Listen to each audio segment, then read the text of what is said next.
put off until tomorrow what you can do today. Come on, let's get a move on.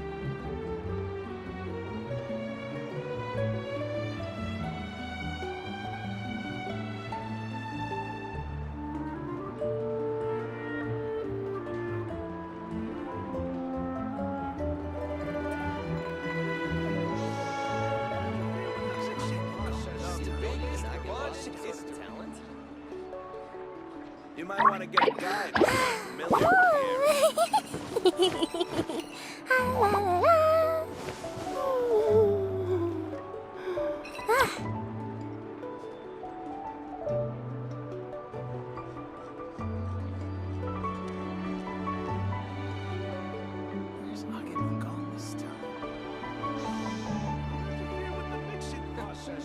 The ability to not get lost some sort of talent.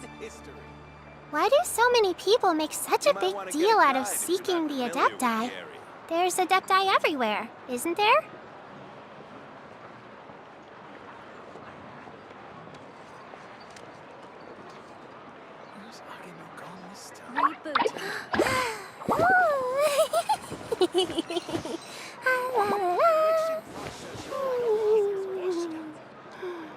You might want to get a guide if you're not familiar with the area. The biggest one in history.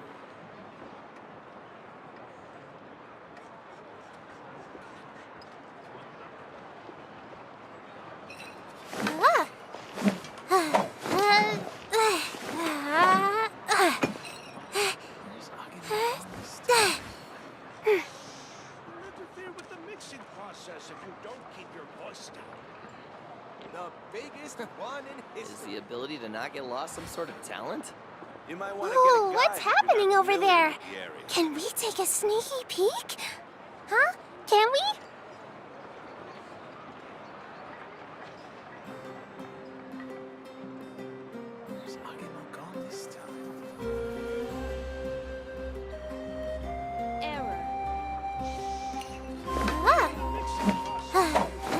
You might want to get a guide if you're familiar with the area. Lost some sort of talent?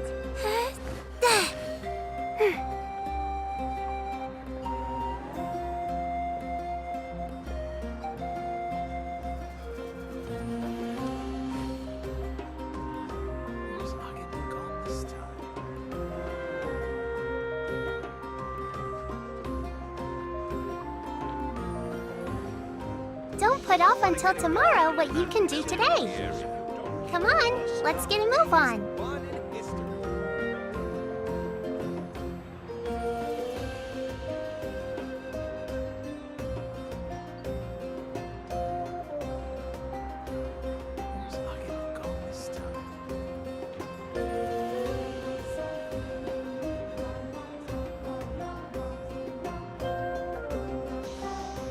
You might want to get a guide if you're not familiar with the area. Is the Ooh, ability what's to not get happening lost over some there? sort of talent? Can we take a sneaky peek? Huh? Can we? One in history. Is the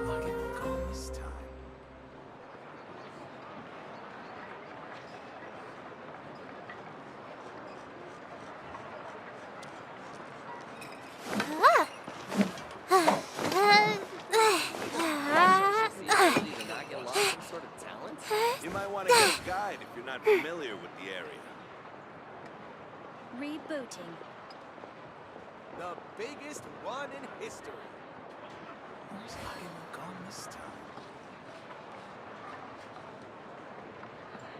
Why do so many people make such a big deal out of seeking the Adepti? There's Adepti everywhere, isn't there?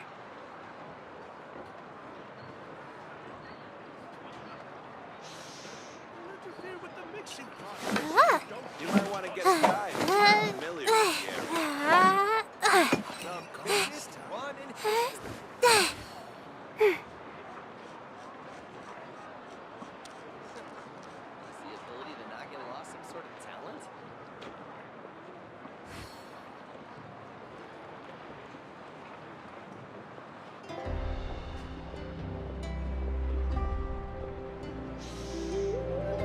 You might want to get a guide if you're not familiar with the area. Ooh.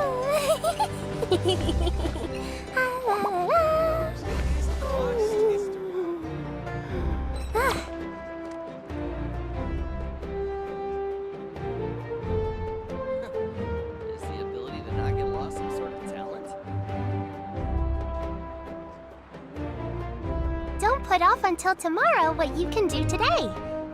Come on, let's get a move on. Reboot. Don't keep your voice down. You might want to get a guide if you're not familiar with the area. The biggest one in history. You might want to get a guide if you're not familiar with the area. The biggest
one in history.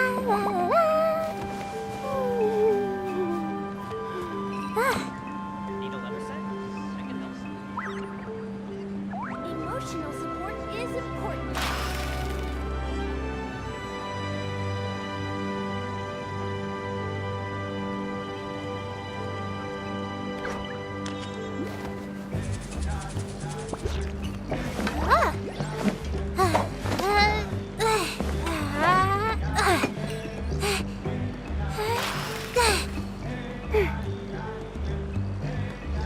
Emotional support is important.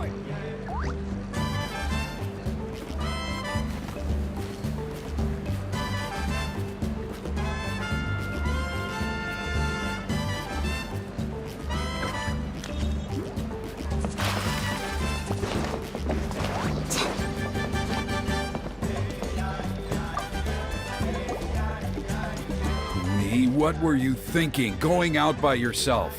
Don't you know how dangerous it is? It's okay. Toba helped me. And we met some kind strangers who helped us. And Kind strangers? What made you so sure they were so kind, huh? Oh, I suppose they had kind stranger written on their foreheads? yeah, actually, they did. In big, bold letters. Don't talk back to me. The Mountain King problem still hasn't been solved. What would I do if I lost you too? No dinner for you tonight. They were good people, Dad. Dinner or no dinner. Hello again, Hoonie. It's Miss Paimon and Miss Traveler. Dad, it's them. They're the ones who helped me. And I promised we'd take care of them if they came to visit. Oh, so you're the kind strangers. Well, I'm Trinidad. Apparently, you helped my daughter today, so if there's anything you need, just ask. As an elder of the Scions of the Canopy, I've got some influence around here. Now, I trust that you're sensible people who know better than to take advantage of their host's generosity. Yep, just helping a neighbor. We're not looking for anything in return. Oh? Well, let's hope so. Dad, please! They're not bad people. They've eaten at the same table with Kanich before. Be nice to them. Kanich! Wait! I heard that two mysterious travelers from afar showed up at the Stadium of the Sacred Flame. Are they you?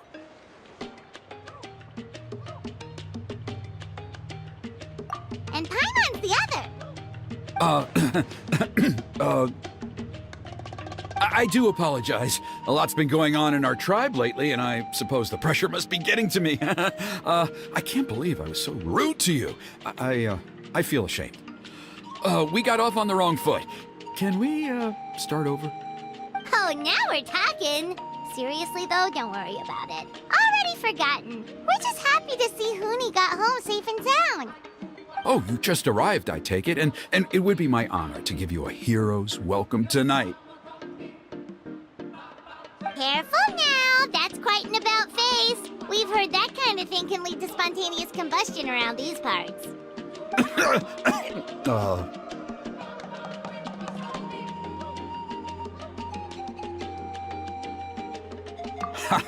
My dear traveler, you are very perceptive indeed. Go inside now, Hoonie. Dad's got some important business to discuss. Okay. Look after Miss Traveler and Miss Paimon. They're very special guests. Well, we'll hear you out, but we can't make any promises that we'll be able to help. Well, this is a matter of utmost importance. Please, allow me to explain.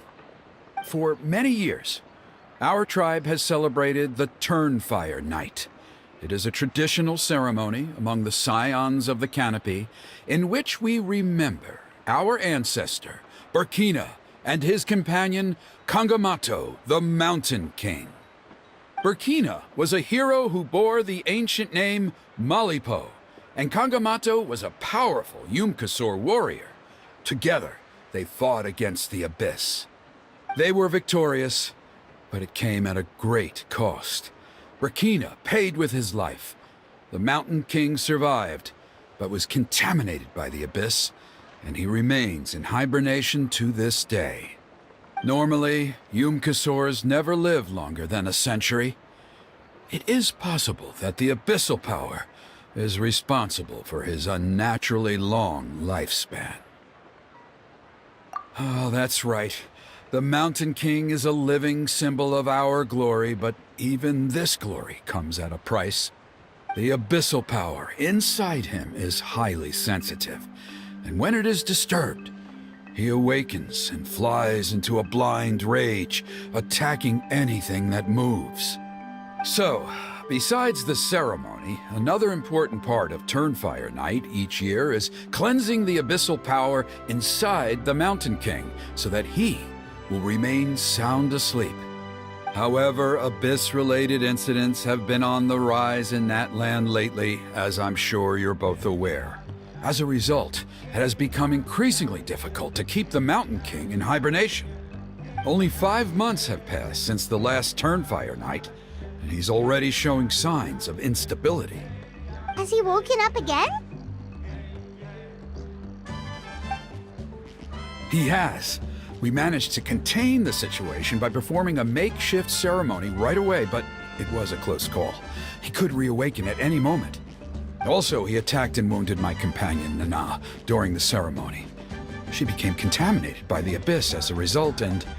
We heard. Such a tragedy. We're really sorry for your loss. Yes, and Nana wasn't the first.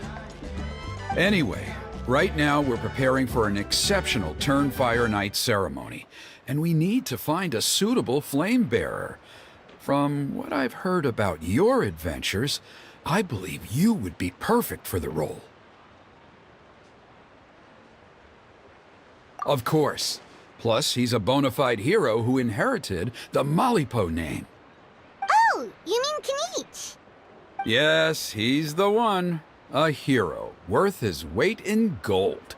And unfortunately for us, he's all too aware of that.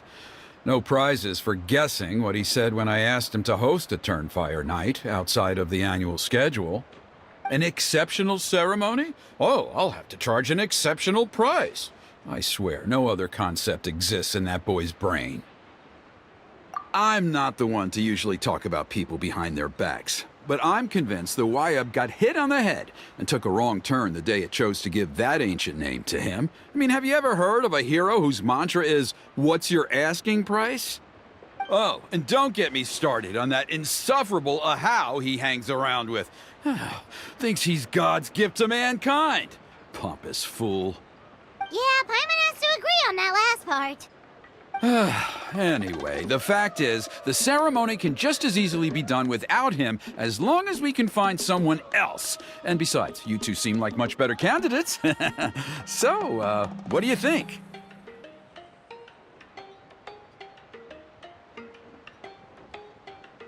Wonderful! I can't thank you enough. Hoonie was right about you. You have kindness in your hearts.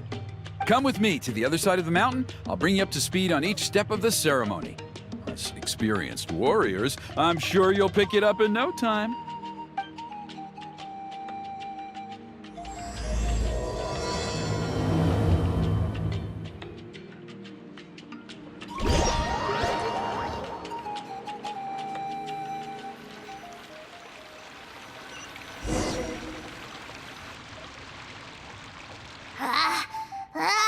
Achoo! Curses! Who dares insult the great Kahula How behind his back? Oh, great Kahul Ahau, bless you. Shut your filthy mouth, worm of the abyss! Your putrid words defile the air we breathe. You make the almighty Dragon Lord, Kahula How, sick to the stomach! Speaking as a member of the Abyss Order, that's music to my ears. Exactly the kind of reaction we're going for. But on a personal level, I gotta say, it's pretty hurtful. Ugh, never have we heard such brazen blustering from someone who is inches from death! Up yours, Four Eyes! We spit in your face! Okay, well, that I am at a loss to explain. How do I manage to stay so chirpy and cheerful? I can only guess it's some kind of powerful magic. But I digress. Mr. Kinich, I admit it, you, sir, are a legendary hunter. Still, the only reason you caught me is that I was reluctant to run away. You see, I'm very interested in the lore of your tribe. Okay. Is that it? Kay? Aren't you intrigued to know what it is about you guys that prompted a visit from the Abyss? It's the extreme sports! The other day, I narrowly avoided getting hit by a very brave soul who just leaped off a cliff. I think you call it bungee jumping? Anyway, I was very impressed. That is what I call embracing the spirit of adventure. Look, I even did a painting inspired by the bravery and freedom of the scions of the canopy. You scum-sucking swine! Ugh, I swear, if you go bungee jumping, it'll be without a rope! Head first off the tallest cliff, with a band of hunters on your tail, and nowhere left to run, and a bottomless cesspit waiting for you on the ground. You say that, but I get the sense that Mr. Kinich isn't planning to take my life right now. On top of that, I'm tired of spying on you from afar. So why don't we just negotiate a comfortable operating distance that works for both of us? I've heard that the most important thing in human relationships is to respect each other's boundaries. What do you say, Mr. Kinich? Or you could tell me what it is you're really after. What? And then I'll name my price.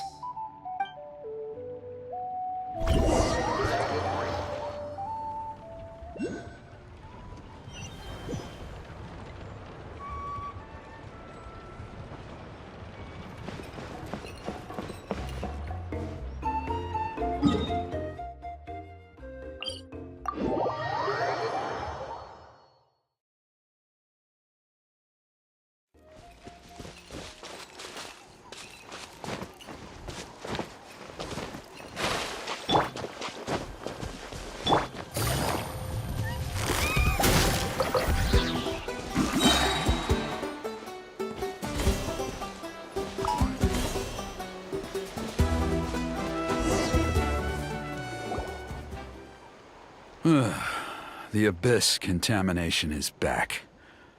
No surprises there. No doubt that explains the Mountain King's recent activity. See those torches over there? Those are the Sacred Flame offshoots that we requested from the Stadium of the Sacred Flame. They contain the power of the Pyro Archon. Are you saying that the Sacred Flame and the Turnfire are the same thing? Well, for ceremonial purposes, at least. Sending someone to the Night Kingdom to retrieve the legendary Turnfire isn't exactly an option. More to the point, though, the Sacred Flame is able to burn away abyssal filth, so that's why we use it in the ceremony. Gotcha! So basically, we just need to clean up the filth with the Sacred Flame. Well, that's one part of it, yes, but the complete ceremony is a bit more complicated than that. First, the flame bearer must collect a kindling of the sacred flame from the starting point, then use a grappling hook to fly up into the sky and light each of the sacred flame pillars.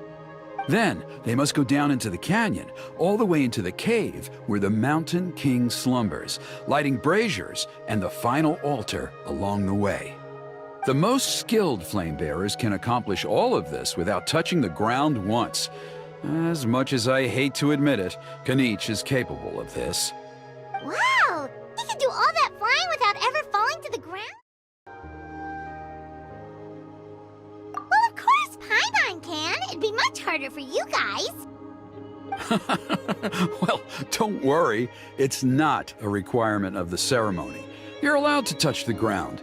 The only thing you're not allowed to do is turn back. The flame bearer must always keep moving forward. You can't skip a pillar, then come back to it after lighting the next one. To do so would be to disrespect our ancestors. So, what actually happens if you do turn back?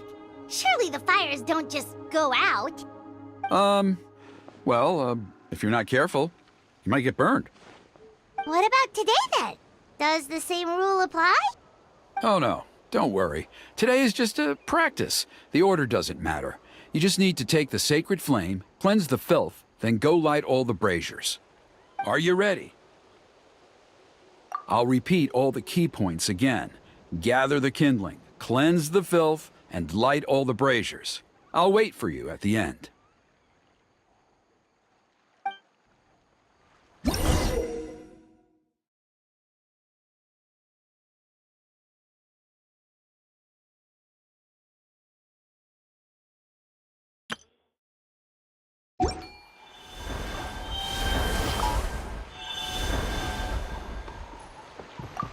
Alright, let's use this kindling to complete our mission.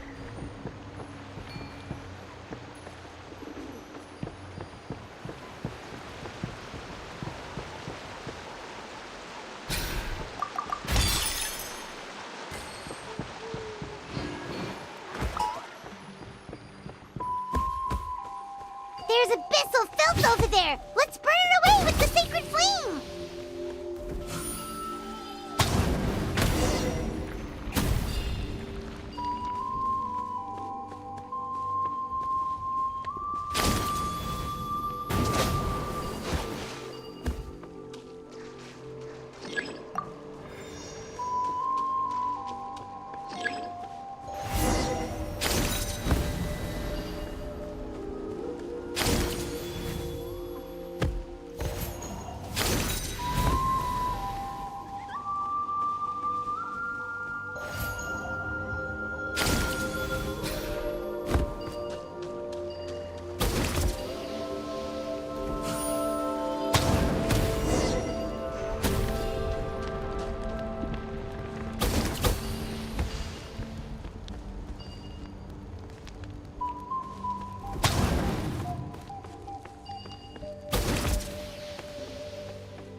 Should be all the braziers. Let's regroup with Trinidad.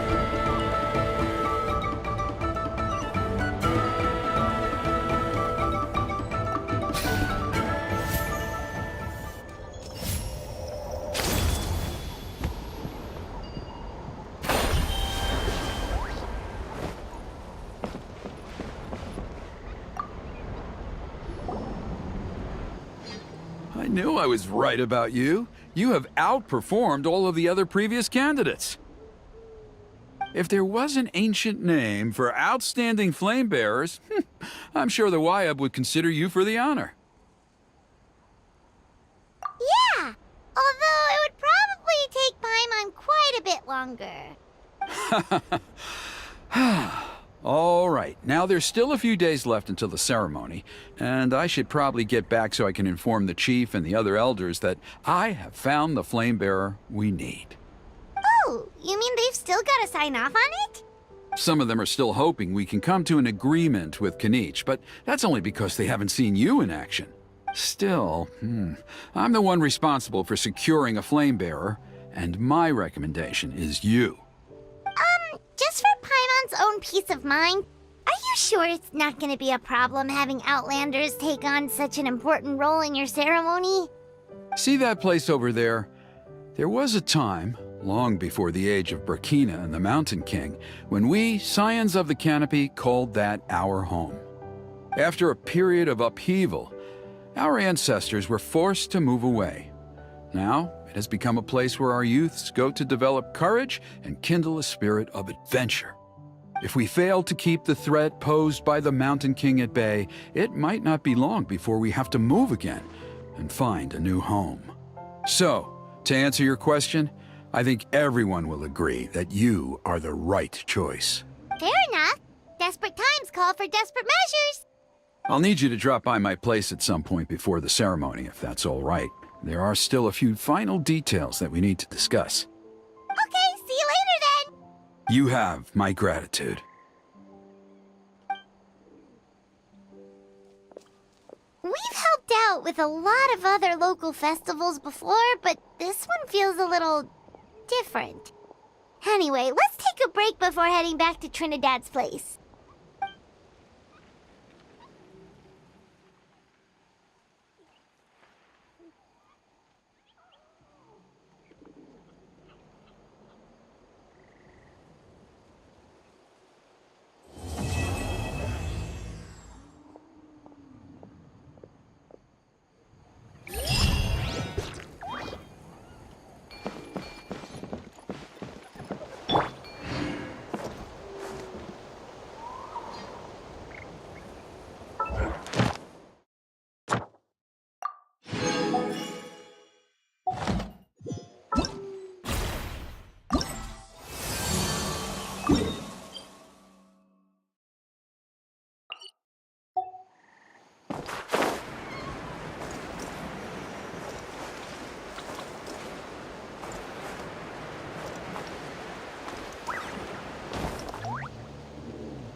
Traveler?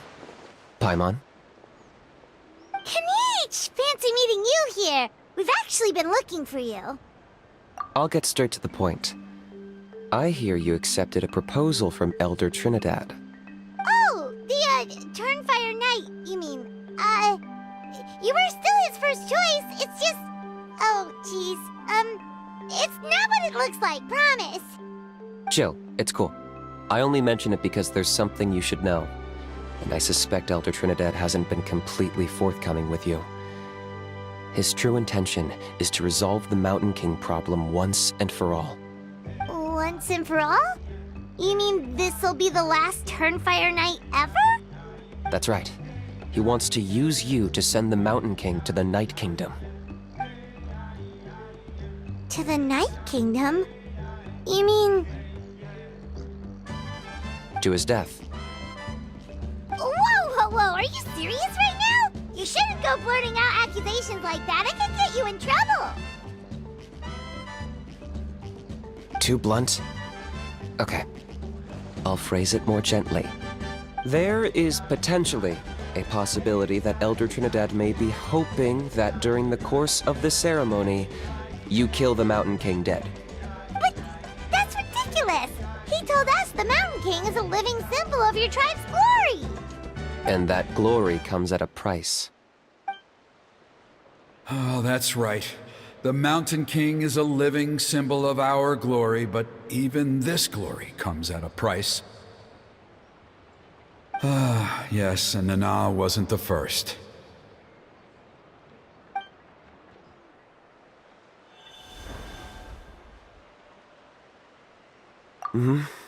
She likely won't be the last to lose her life either. Still, is killing the Mountain King really the only way? It seems so extreme. The Mountain King is a unique case when it comes to abyssal contamination. It's eaten away at him for so long that it has consumed him entirely, and the damage is irreversible. That evil power has both driven him insane and kept him alive over the centuries. So, to look at it one way, once it's completely purged from his body, the Mountain King will finally be able to rest in peace. In past ceremonies, we've only purged around half of the abyssal power. This was to strike a balance, to keep him alive, but also keep him asleep. Trinidad didn't say anything about how much power he wanted us to purge, but he did say there were some more details to go over before the ceremony. Then it sounds like you'll know for sure soon enough. If he really asks us to kill the Mountain King, what should we do? I know this must come as quite a shock, so I suggest you act like you didn't hear anything for now. But would you have time to visit the chief after your meeting with Elder Trinidad? I'd like to make a deal with you. What kind of deal? One that comes at a very reasonable price. I'm sure you have plenty of other questions, but we can talk more later. Good. See you soon.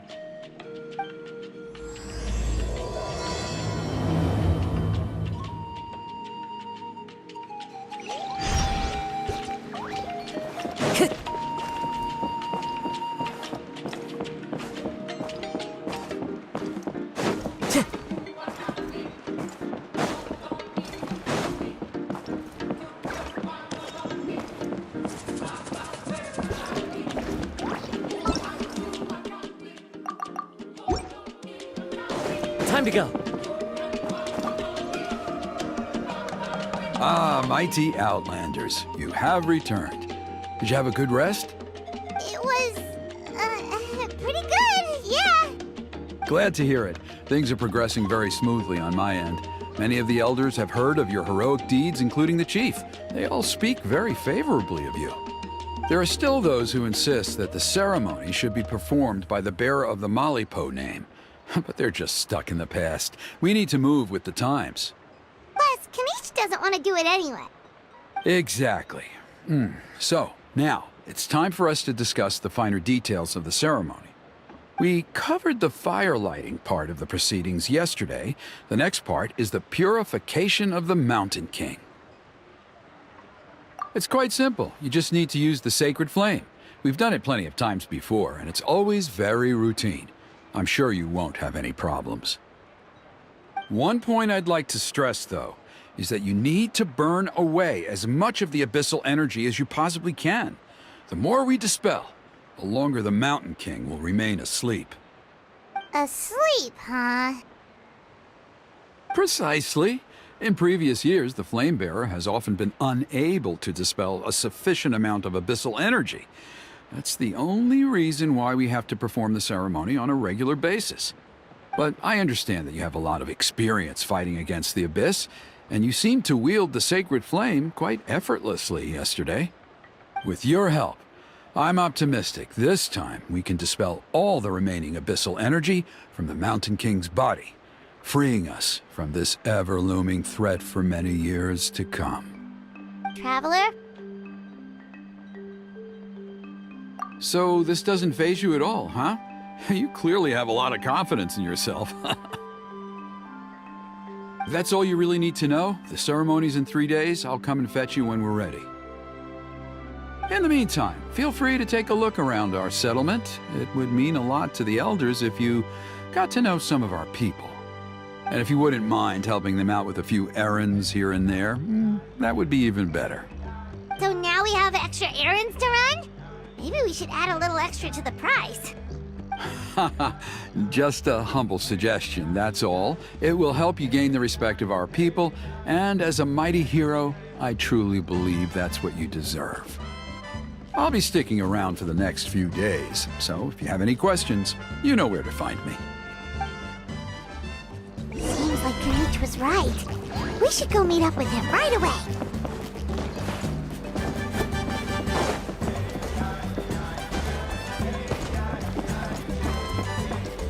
Into the wind.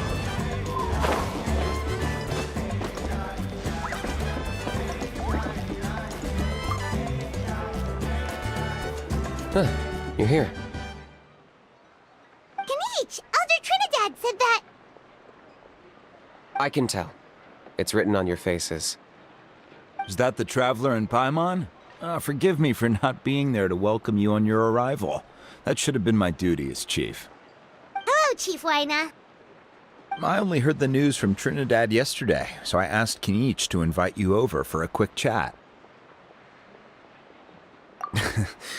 I believe Kinich has already filled you in, so I'll get straight to the point. Firstly, I fully endorse your appointment as flame bearers for the upcoming Turnfire night. However, I would like to request that you take steps to ensure the Mountain King's safety. Every child of our tribe grows up hearing the tales of our heroes, from Yupanqui the Firebringer to Burkina and the Mountain King who fought against the Abyss. This is our history and our heritage, the source of our pride and the center of our faith. To kill the Mountain King would be to destroy our spirit. I would never be able to face our ancestors in the Night Kingdom. Nana's death was a great tragedy, and I do not blame Trinidad for the actions he has taken. Nevertheless, I cannot allow any harm to come to the Mountain King. The very roots of our identity are at stake. My honored guests, please give this matter your serious consideration. Perhaps there is, but despite all our attempts to contain the situation over the years, we've not found it. Right now, I should like to hear where you stand on this matter. Running away won't solve anything. You just need some time to think this through, that's all. Don't worry. We'll come up with something if we put our heads together. Thank you both. There are still 3 days left before the ceremony. I hope they will bring you clarity. So, Kinich, earlier you were saying that... Let's walk and talk. I'll show you around the tribe. That works too. Paimon needs to get some air after this.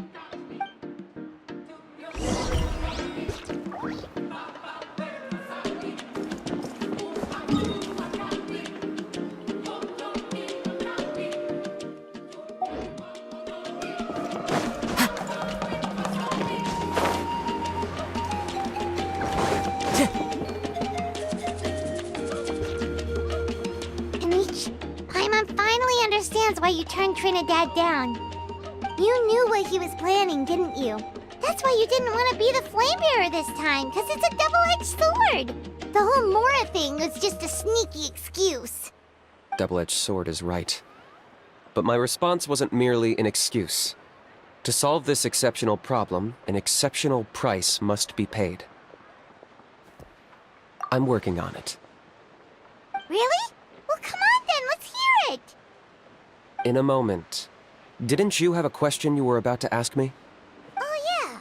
What was it again?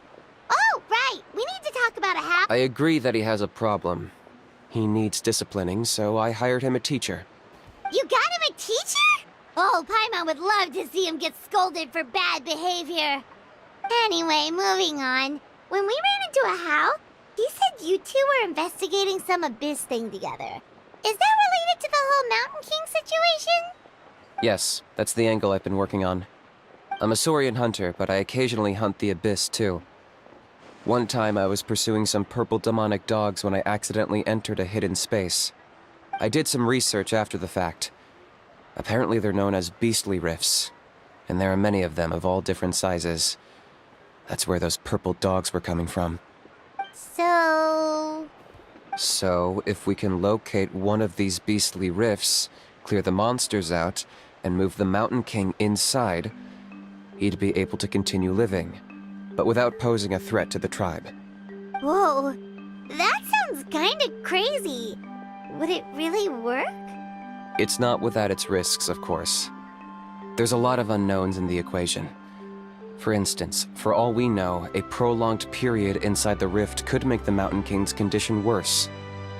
Still, we desperately need something like this, even just as a temporary measure. You've seen the conflict the issue is causing in our tribe for yourselves, and believe me, it's been a long time coming.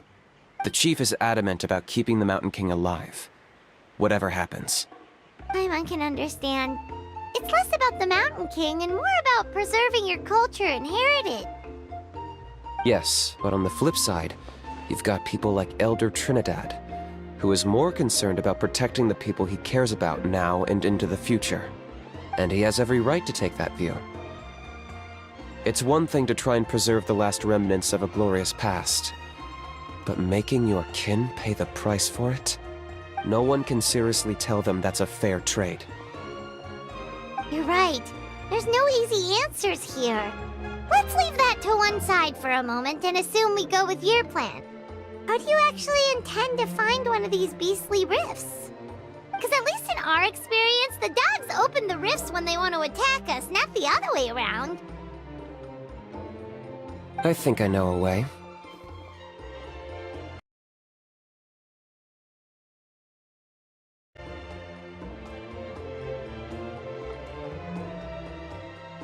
You have any better ideas?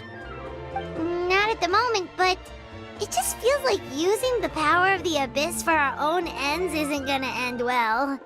After all, the Abyss is what turned the Mountain King into a monster in the first place. People are gonna think you've lost your marbles. If it doesn't end well, then that's the price we pay. Everything in the world comes at a price. Even when Yupanqui, the Firebringer, stole the Turnfire, it cost him dearly. The Mountain King's erratic outbursts have brought tensions within the tribe to a boiling point. Unless this gets resolved quickly, everyone will be stuck in a stalemate. Alright, so what's this deal you wanted to make with us? We're hardly experts on exploiting abyssal power. All I need you to do is keep people away from me. I'm getting harassed on a daily basis by people trying to convince me to be the Flame Bearer. I can't afford to waste all my energy dealing with them. If you help me out, there'll be a gift for you in return. Ooh, what kind of gift? Something well worth your while, I'd say. Just keep doing what you've been doing. Integrate yourself with the tribespeople, so everyone comes to terms with the fact that we have a new Flame Bearer. That way, I won't have an endless stream of people coming to beg me to join the ceremony, and I can focus on finding a way to summon the beastly rift. Then, when the day of the ceremony comes, we'll move the Mountain King into his new home. Still sounds pretty crazy. Even for a daredevil like you, that's dangerous. And even if it works, what if neither Chief Lina nor Elder Trinidad are happy with it? Have you thought about what you'd do then? At least the two of them would finally be on the same side of the issue, leaving only me on the opposing side. The tribe needs leaders like them far more than a Saurian hunter for hire like me. Can I take that to mean that we have a deal? For sure. And who knows? Maybe we'll come up with an even better solution to all of this in the next couple of days. Great. Well, for the next couple of days, please spend some time among the tribe and lend a hand wherever you can. I'm sure everyone will be swept off their feet when they meet our new flame bearer. Good luck to us both.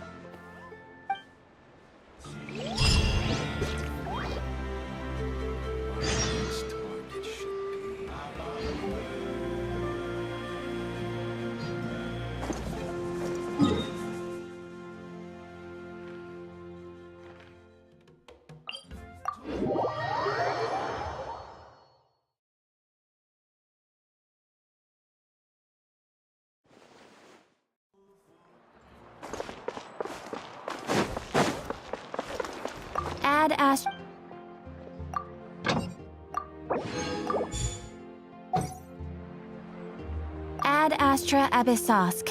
Welcome. Thank you for completing today's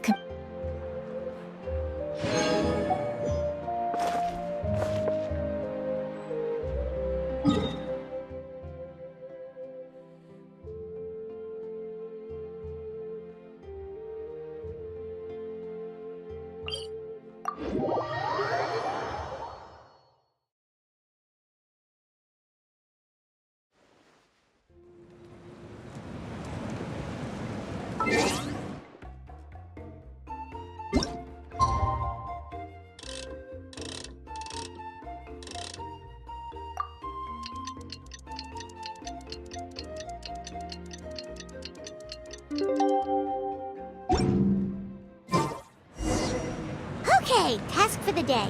Meet the tribespeople and take some heat off of Kenichi's back.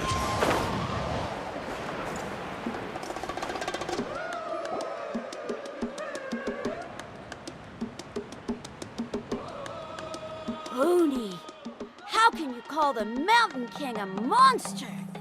Because he hurt a lot of people. And look what happened to Nana. But it wasn't on purpose. The Mountain King is sick, that's all. He's been hurt by the Abyss. That's true. But the fact remains that he's now a threat to all of us. How can you be so harsh to someone who's sick? If you don't take back what you just said, I don't know if we can carry on being friends. Toba, Huni, what's wrong? Hooney's saying nasty things about the Mountain King. It's not right. He's our hero. Once upon a time, maybe, but not anymore. Yesterday, maybe, but not anymore. Toba? Fine. I guess my dad is right. Things change, and you just have to accept it and move forward. As of today, our friendship is over. There's no going back. Oh, come on, cut it out, you two. We have some great news to tell you. The Traveler is gonna be the flame bearer for the next Turnfire night. She's gonna do a beautiful ceremony and cure the Mountain King's illness for good. What? Really? So that's what my dad wanted to talk to you about? To be fair, from what we saw the other day, you are pretty good at climbing cliffs. Probably just as good as Kanich. Wait, speaking of Kanich, where even is that guy? Oh yeah, good question. Is he not coming to the ceremony anymore? We can get him to come, but if he catches you two fighting again, he won't be happy. He'll be sure to give you both a piece of his mind. No, we can't let that happen. I've never even spoken to him before. I can't afford to make such a bad first impression. I didn't mean to argue with Toba. All I said was that the Mountain King has done some pretty bad things. He was the one who turned it into a fight. Yeah, if you weren't friends, there's no way Toba would have come to look for the baby Saurians with you. All right. Well, because it's the Traveler and Paimon and Kanich, I'm sorry, Toba. I'm sorry for all the mean things I said about the Mountain King. Dad just really misses Nana.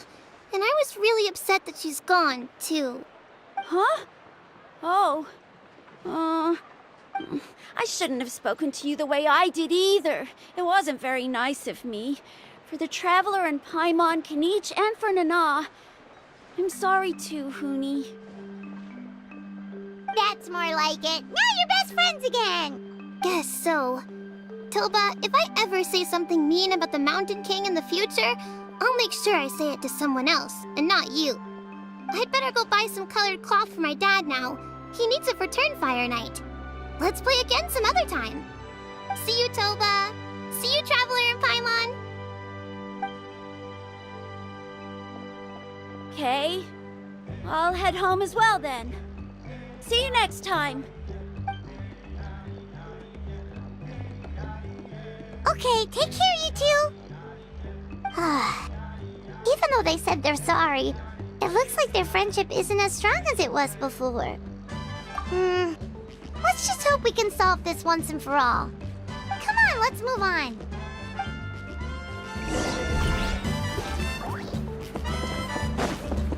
Huh? What's going on over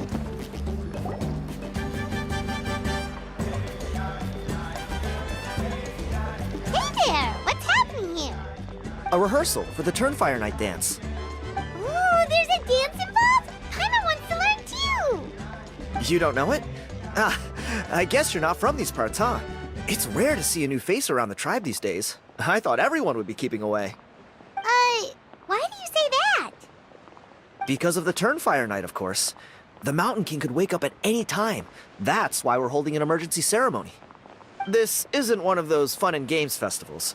For outsiders, it might even be a little dangerous. Well, did you know that the Flame Bearer this time is actually gonna be an outsider? Oh, I did hear about that. It's a first for sure. I would have loved to meet them in person. What? Oh, it's you? Man, oh man. Well, this is a nice surprise. It's funny. I was just thinking that I'll probably miss out on meeting the new Flame Bearer since I'm not taking part this time around. Then suddenly, there you are. Must be my lucky day. You're not taking part in the Turnfire Night? How come? You're not an outsider too, are you? You must be joking. Watch this.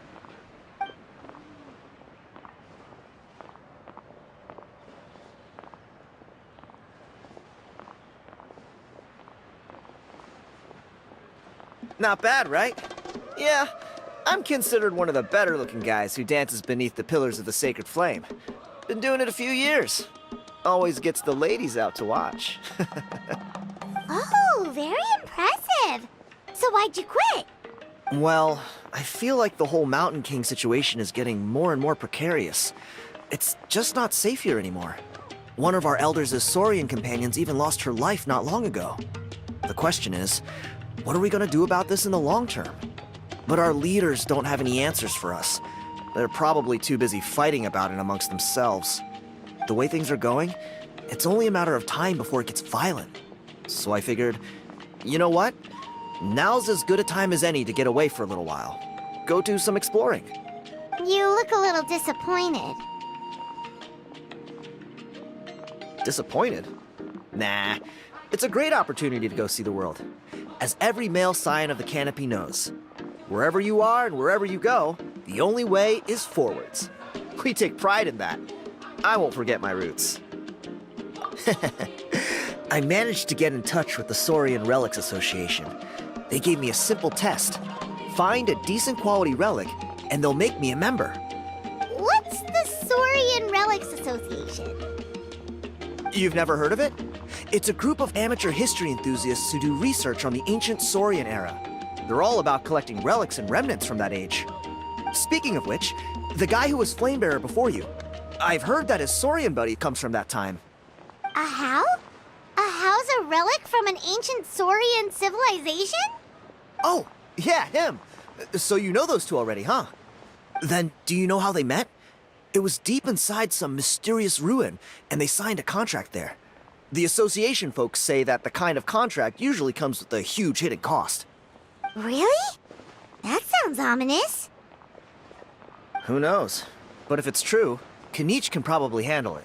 He knows what he's doing with weighing up contracts and costs and stuff.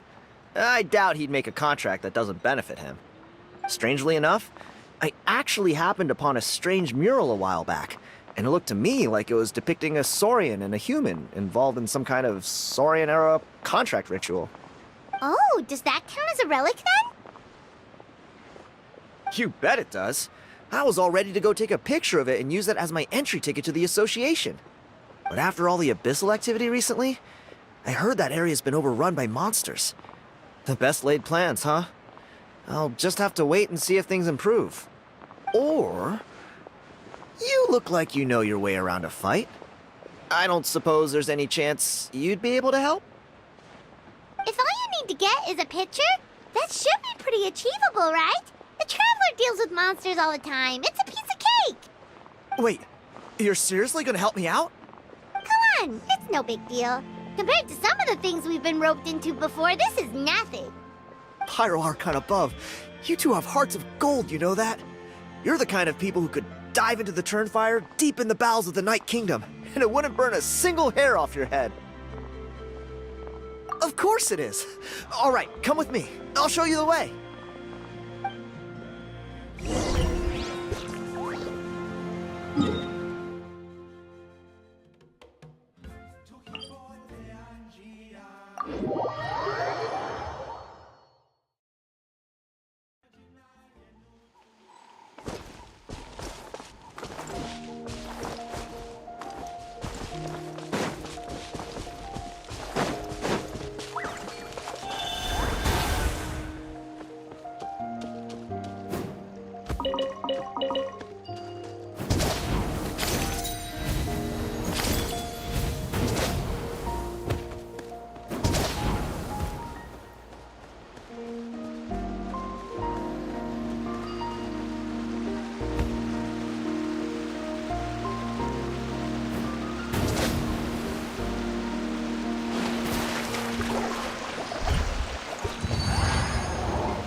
One with nature.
Gotcha.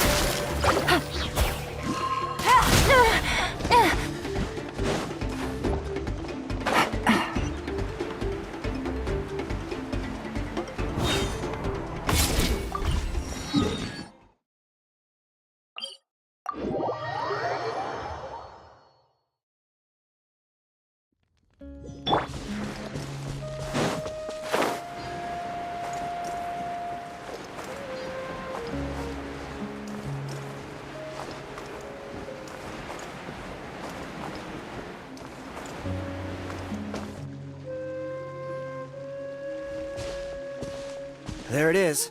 It's inside these ruins. As you can see, the place is crawling with monsters.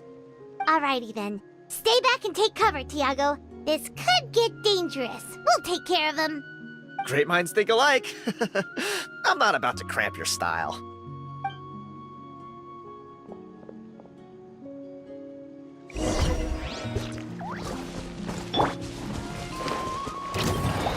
Uruguay, you're up!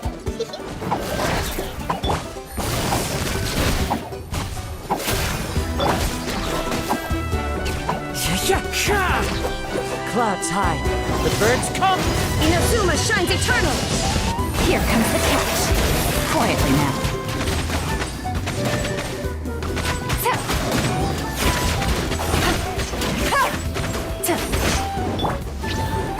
Hey, go away!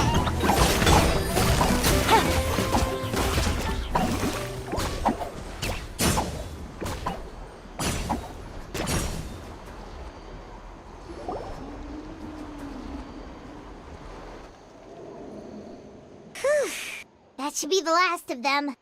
It's a good thing Tiago had the sense to stay in his hiding place, or things could have gotten really hairy for him. Hey, look! That's gotta be it, right? Definitely looks like a mural. True. Now that you mention it, most ancient murals take up a whole huge wall. This looks more like someone with a paintbrush got bored and started doodling. It does match the story he told us, though. There's a Saurian and a human. So, is that supposed to be what an ancient contract ritual looked like? Whatever. We're not here to decipher it. Just photograph it.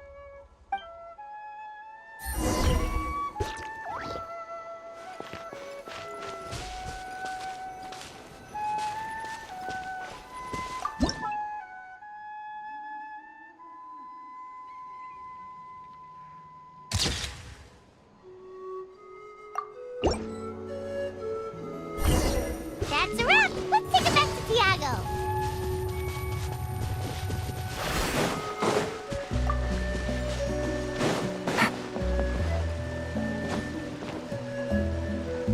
You've been robbed? Oh, Ponche. And I thought my luck was bad. I put blood, sweat, and tears into that, and now I've got nothing to show for it. Some gap-toothed goon stole it from me.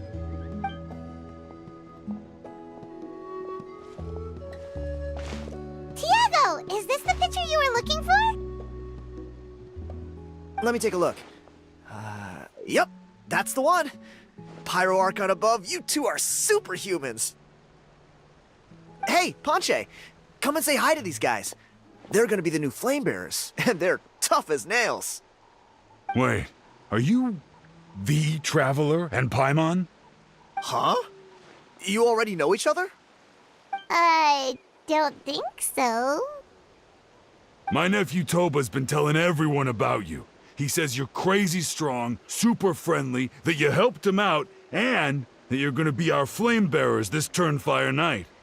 Oh, so you're Toba's uncle. Great to meet you, sir. Sounds like we managed to make a bit of a name for ourselves. Toba's not wrong, my friend. These two are honestly some of the nicest, most genuine people I've ever met. Everyone speaks incredibly highly of them. Seriously, if you're comfortable telling them about what happened, I guarantee you they'll sort it out in no time. Really? All I want is to get the fruits of my labor back. Allow me to explain. Ponche is a well-known scholar within our tribe, author of the widely acclaimed book, Yupanqui Turnfire. Unfortunately, the book was stolen by a treasure hoarder a few hours ago. I spent years of my life researching that book. I visited every last ruin, interviewed every descendant of every hero in our history. On the word Malipo alone, I covered at least 5 different interpretations of the meaning based on accounts from different villages. It was an unparalleled masterpiece. And now it's all gone. That little goon ambushed me during my morning walk. He snatched all of my belongings, including my entire manuscript. That book was everything to him. It's like they robbed him of his soul when they took it. Look at him. Lost and listless. He's a shell of the man he was. Dear honored guests of our clan, I am but a helpless old student. If only for Toba and Tiago's sake, please help me, I beg of you. See what I mean, Ponche? Now you've run into these two, your luck's about to change, big time. I don't know if he's still there, but come on, I'll take you.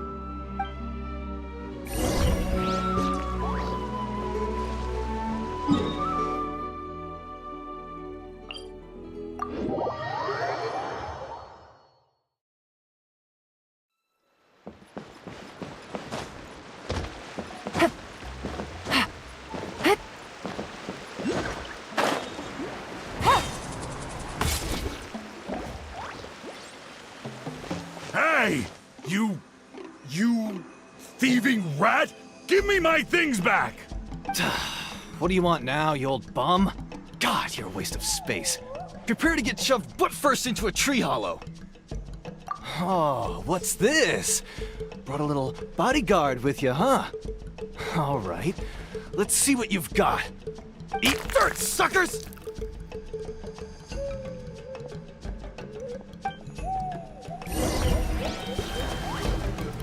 Hey, he's trying to get away! You good? Let's chase him down!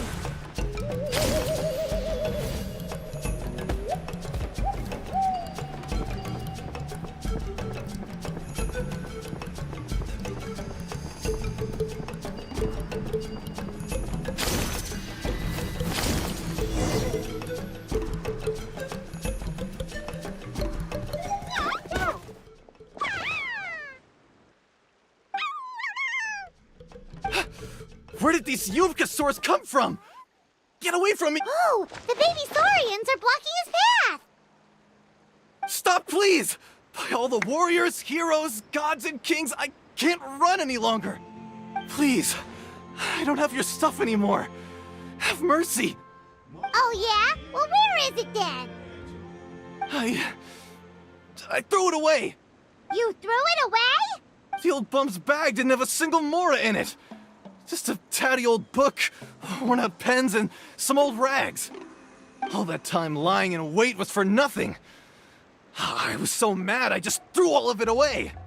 Is that really the truth?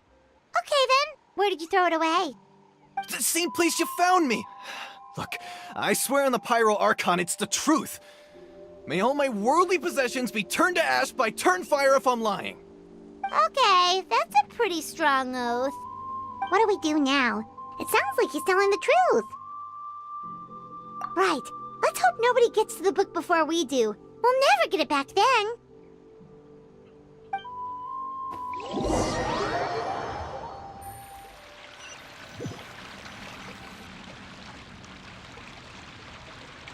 Although the Turnfire is a heroic symbol in Huitzatlan, it always comes with the more ominous implication of eventual tragedy. This holds true for all bearers of this ancient name in recorded history. Each one of them died of non-natural causes, as if the specter of the Turnfire was always lurking in the background.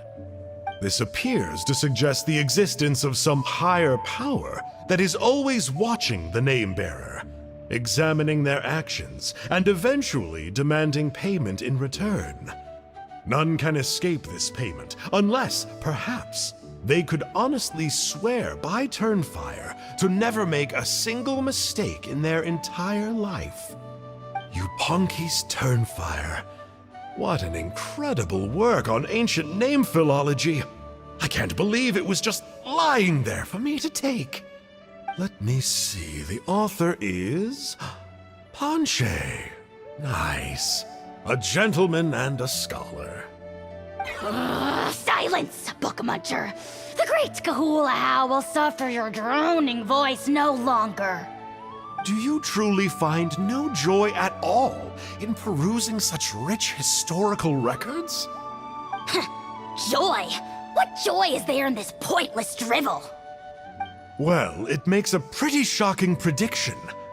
Every bearer of the ancient name Malipo eventually meets a grisly end. Maybe that's the price you pay for the name that means price? What? You're saying Kenichi will die a violent death? So I'll finally get to take over his body? When will that glorious day arrive? The great Kahulahow demands to know! Wow, you are just irredeemable, aren't you? An agent of chaos down to the core. You make us Abyss Order folks look like saints in comparison. Silence, maggot!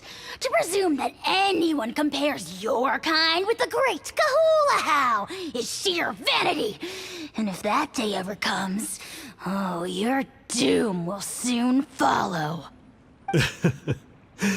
You don't need to lecture me about Doomsday. Here's what I know, based on countless historical texts. All civilizations will be reduced to rubble by the passage of time. From ancient kingdoms, to heavenly thrones, to worlds beyond, there are no exceptions. But from the ruins of every civilization, the dust will rise and never settle, thus transcending the confines of time. That dust is what we call a civilization's spirit. And you, great Kahul Ahau, are one such speck of dust from a bygone age. I've paid dearly for the chance to observe you up close. Now, let me take a good look at you. We'll see whether any memories of that age still remain inside you.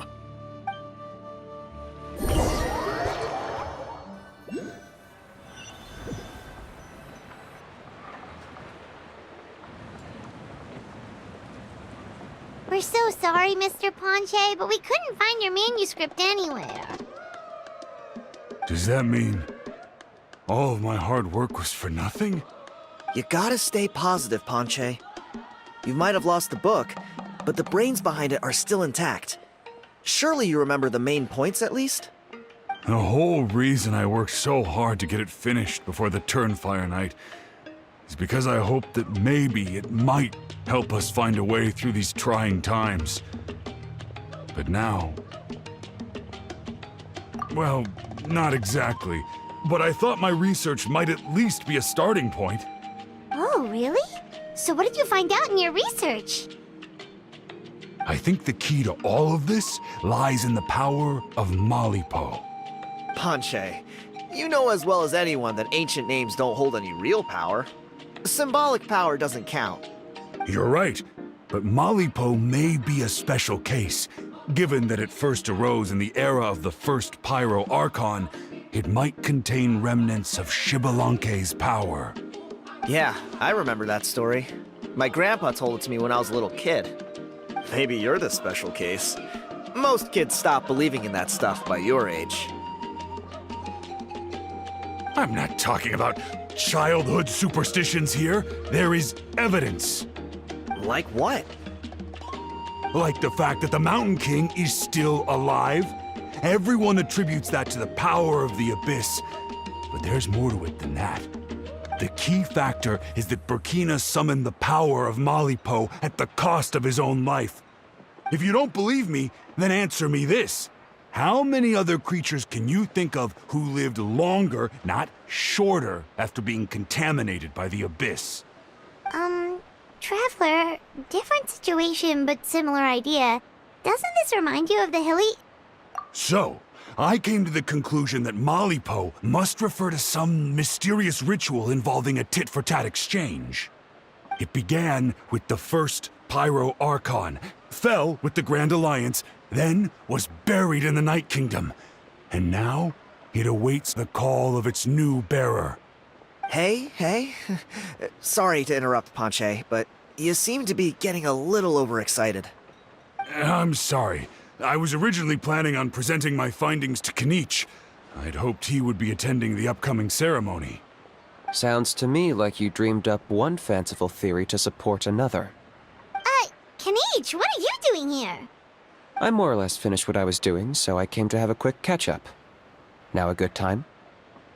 Kinich! I'm onto something.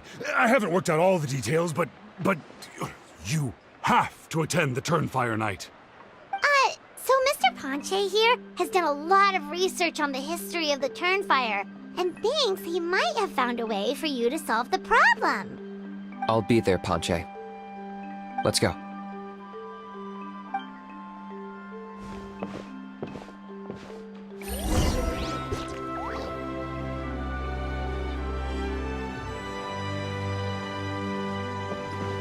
Take it easy.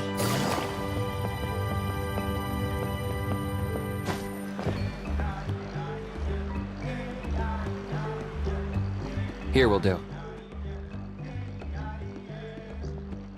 Yeah. I'd like your help giving it a trial run tomorrow. If that works, we have our plan come Turnfire night. Sounds like you're not considering Ponche's idea. You heard him. He hasn't worked out the details yet. We need a more practical solution with concrete steps to follow. Yet? Are you saying you think he might actually be onto something? I think it's possible, based on something I know about the war 500 years ago. Burkina didn't fall to the abyss. He was killed by the Mountain King in an episode of madness. In his final moments, Burkina made the fateful decision to not fight back, and instead pass his blood and power on to the Mountain King.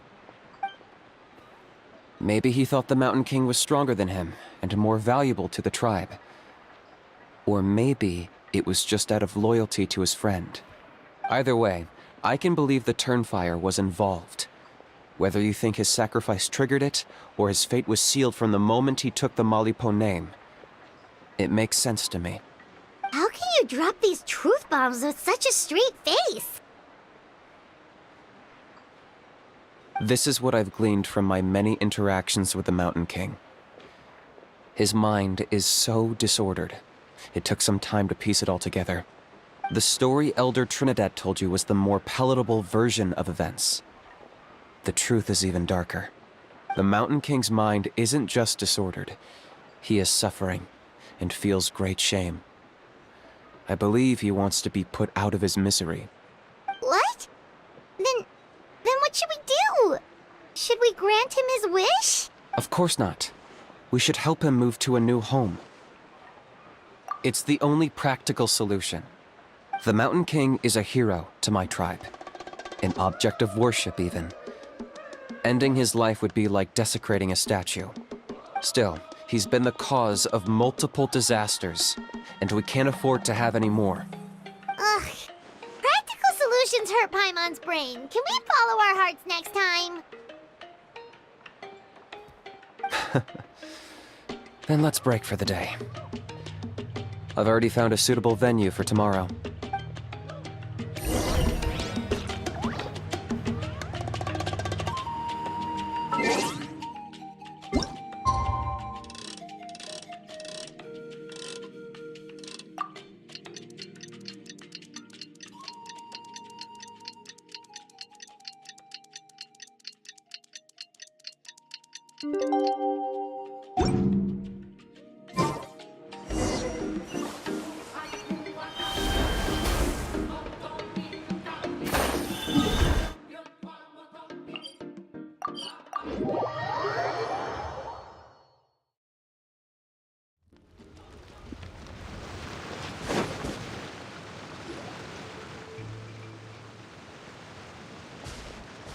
You're here.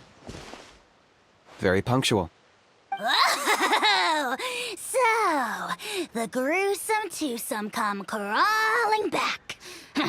Here to make amends after the gross irreverence you displayed last time? Very well. The almighty Dragon Lord Kahula shall grant you the audience that you seek. Now pucker up and kiss our feet. Kanichi, didn't you say you found him a teacher? He's just as out of control as ever! Hey! No one gets to discipline the almighty Dragon Lord Kahula. No one! Maybe because I've never had a gentle-natured companion like Paimon to compare against. Is that a compliment? Yeah, I see what I'm missing out on now. And it's a lot.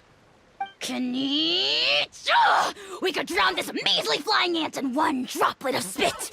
How dare you compare her to the almighty Dragon Lord Kahula? Oh, just wait till I possess your dead body! I will commit heinous atrocities! Tear down your legacy! Destroy your reputation! Wreak havoc on your...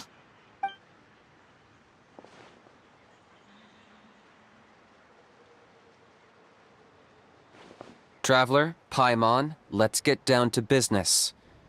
Once we've opened the beastly rift, you're welcome to toss a how in there for a couple of days. With pleasure. You don't need to ask twice. I got my hands on this device in a trade. It's meant as bait, but it'll also stabilize the abyssal energy. The rift hounds will tear through space to get to this. Once they're here, we take them out and claim the rift for ourselves. You'll find out soon enough. First, let's try this out.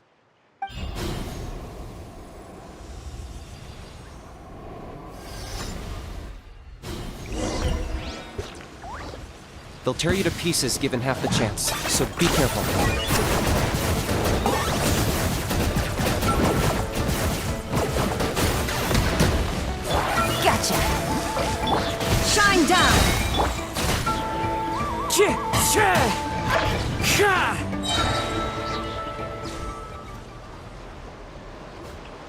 Uh-oh.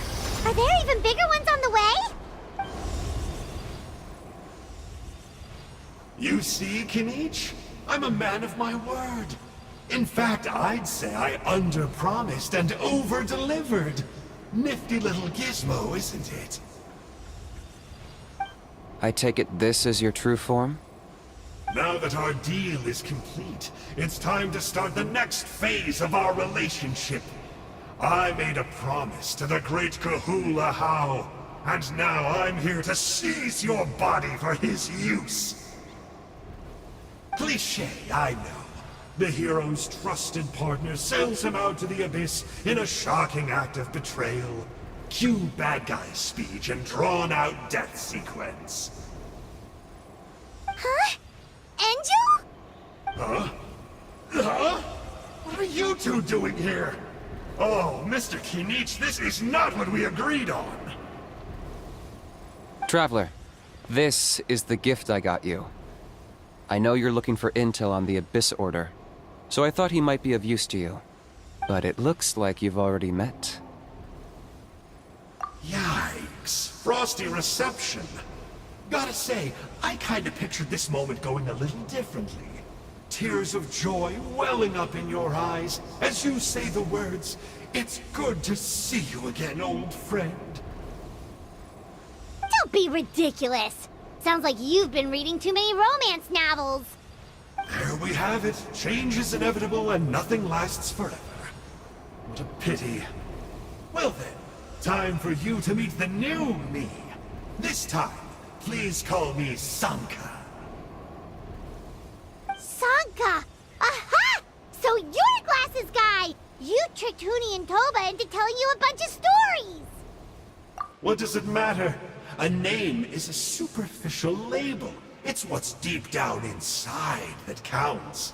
And I've shown you the deepest parts of me. That would explain a lot. Why else would you show up here and start acting like a wise guy? You looking for a fight? I'll pass. I do rather like you, as I've said before. But my one quibble is that you really don't know your own strength. Wait, of course! You're the one behind all the recent Abyss activity!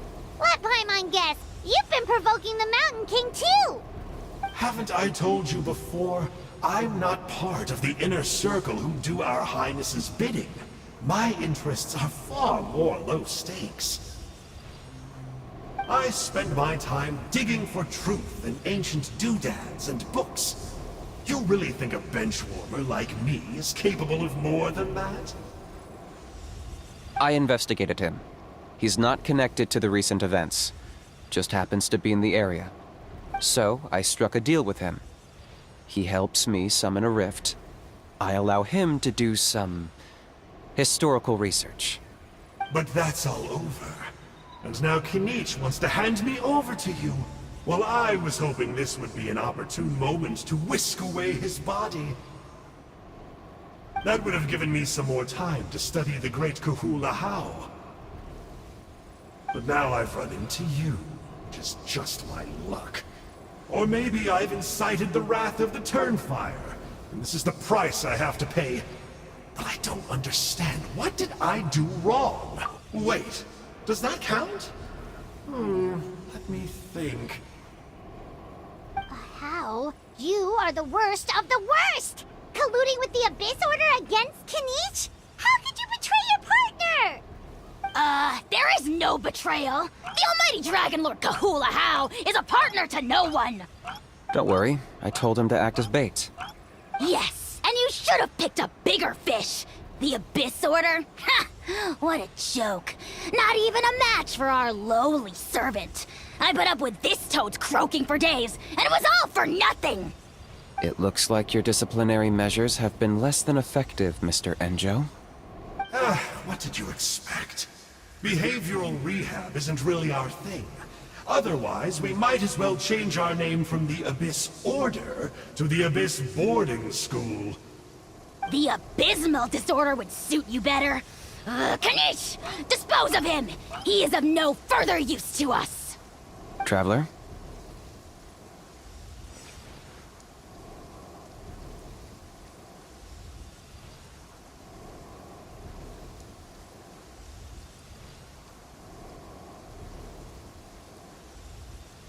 You see, this is why I like you.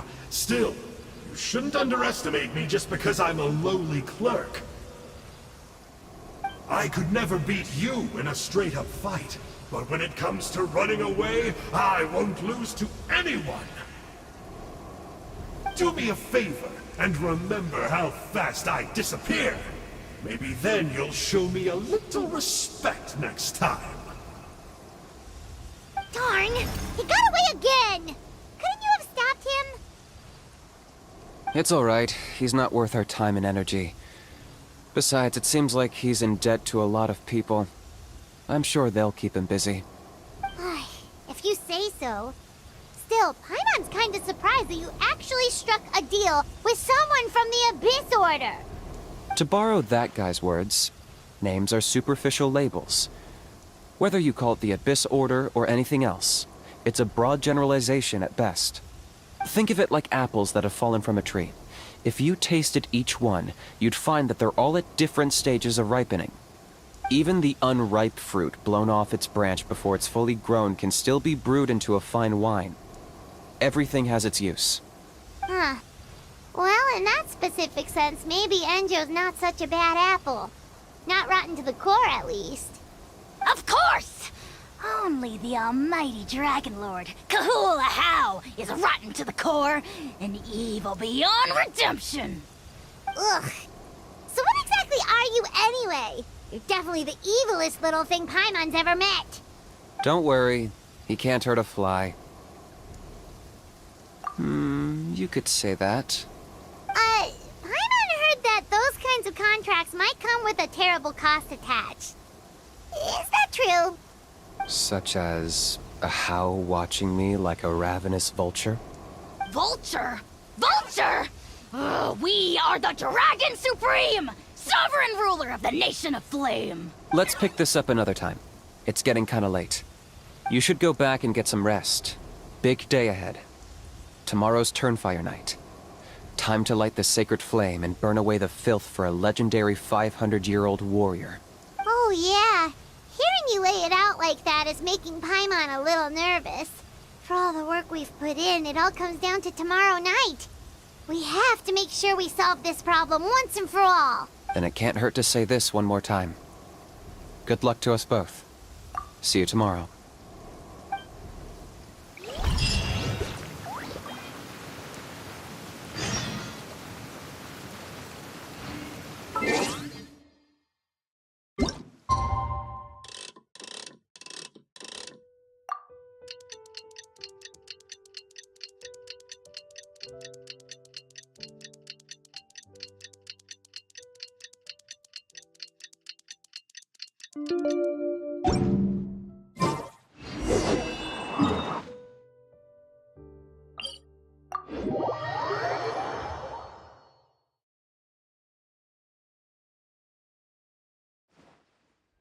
There are leaves around, and I know just the tune to accompany them, if you wish to hear it.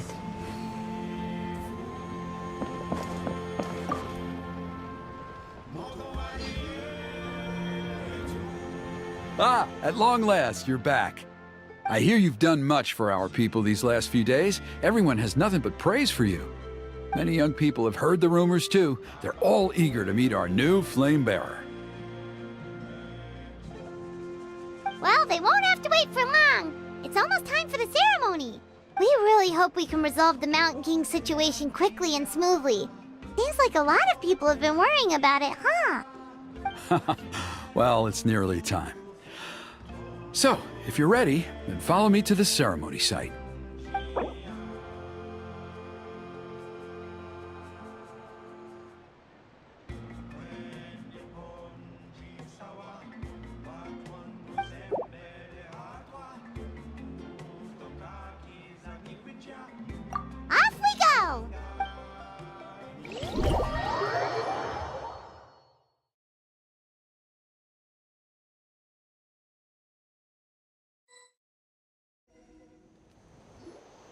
Here we are.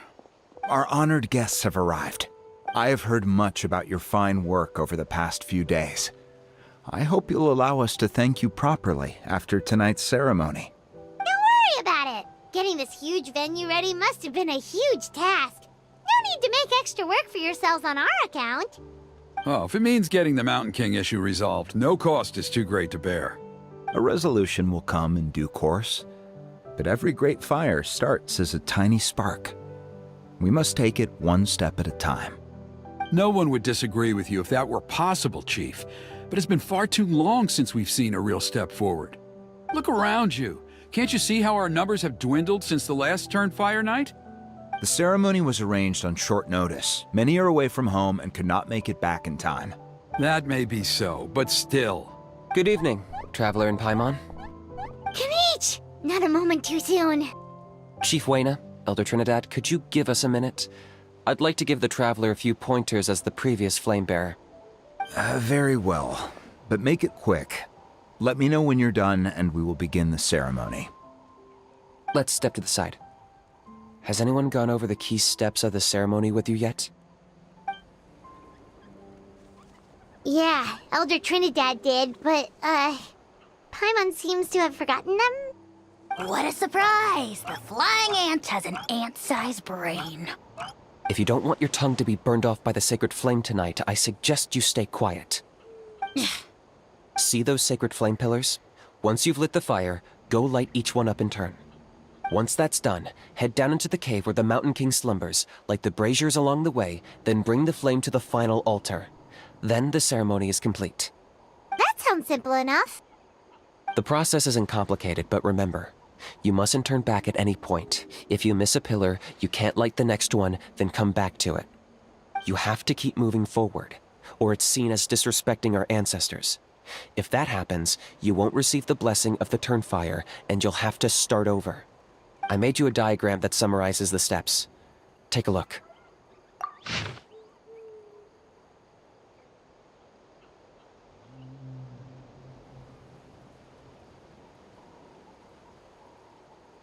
So that's our part. What about you? I'll be with you the whole way, and once you've lit the altar, I'll start summoning the rift. You can leave that side of things to me. Just focus on your part. Okay. We'll try to remember all that and get it right the first time. Ready when you are. But I think I saw Huni and the others just now. Maybe you should say hi before you start. Might make you less nervous. Just tell the chief when you're ready.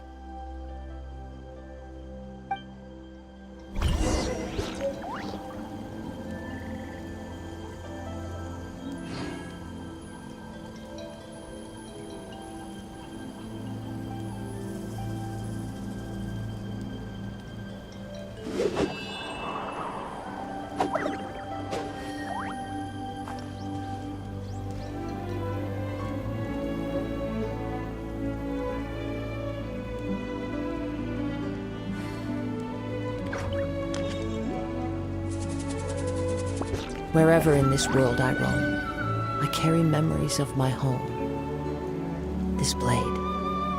It is the last link I have to the land of my birth.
This scenery is wonderful. Surely enough to convince anyone to become a wanderer.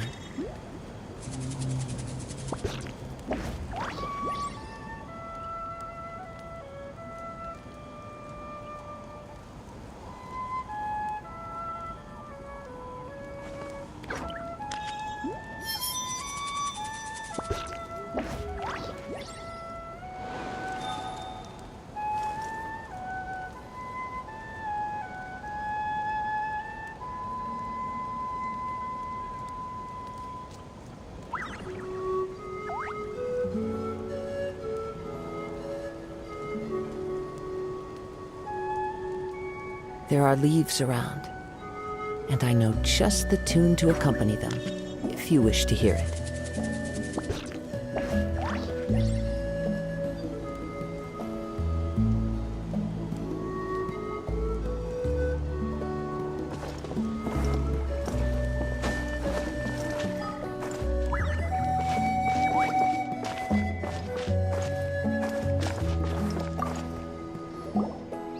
How are you doing? Is all in order?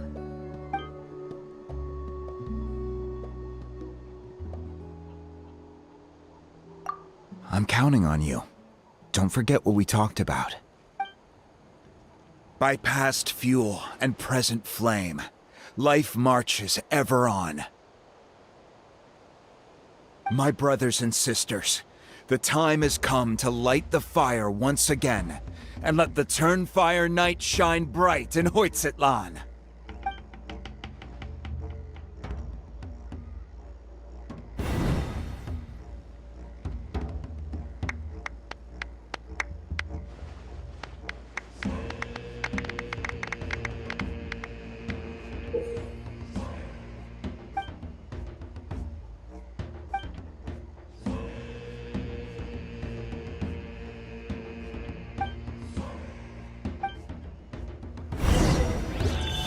Go get the sacred flame.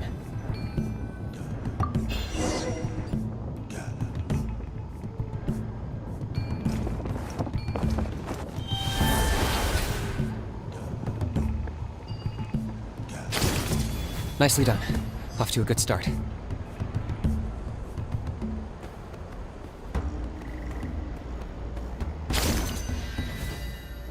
Great stuff.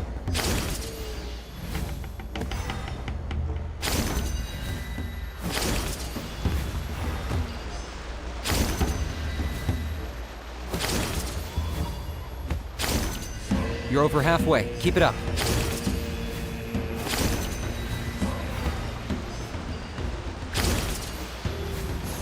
Impressive. Just one more to go.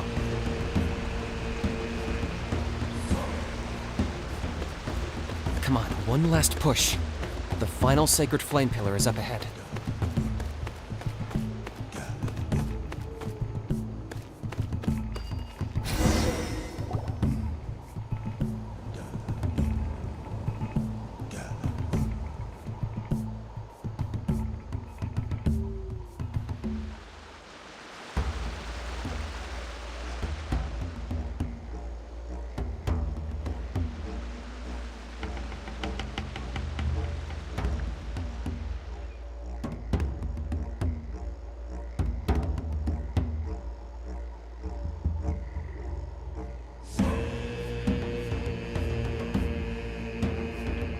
Great!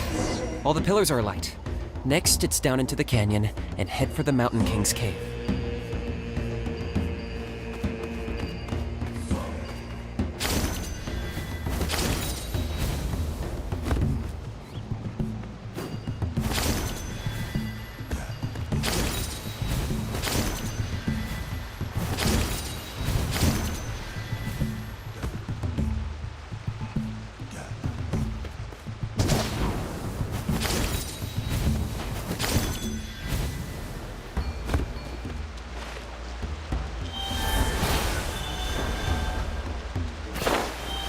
Almost there. The cave is just up ahead.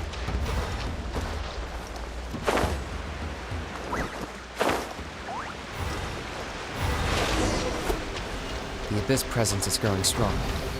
We should deal with the contamination first.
There's the altar of the sacred flame. Remember, light up the torches around it first.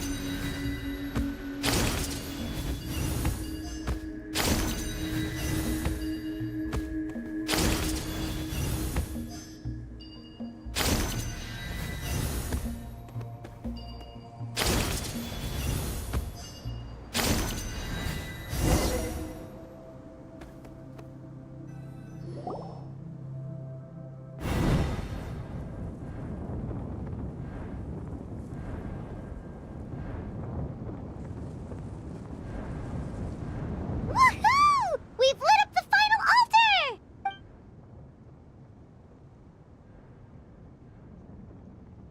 That's the Mountain King up ahead, right? That's him. Kangamato, king of the Yumkasaurs from 500 years ago. Paimon can tell. He's huge. Let's tread carefully. We don't want to wake him up. You've made it at last. You did even better than I expected. Traveler, now comes the final and most important step of the ceremony. Please use the power of the sacred flame to cleanse the Mountain King of abyssal filth. There's no need this time.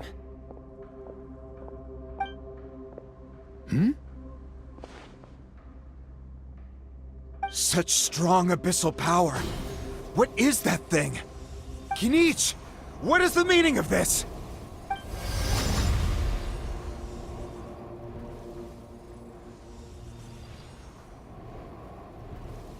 Is that a beastly rift? Chief Waina, Elder Trinidad, this is about to get a little dangerous. You should step back. What do you think you're doing? Solving the Mountain King issue. You mean by having him torn to pieces by rift hounds? No, stop! We can't let that happen! Foolish Locust! Ugh, can't you see? We're trying to shove your Locust King into the beastly rift! But... I'm sorry, Chief Waina and Elder Trinidad. This is the only way. Can you promise me that no harm will come to the Mountain King? I can't guarantee it, but I'm fairly confident. Traveler, this is not what we agreed on. You must cleanse the Mountain King of every last trace of abyssal contamination. Okay, I see what this is. You've been in cahoots this whole time!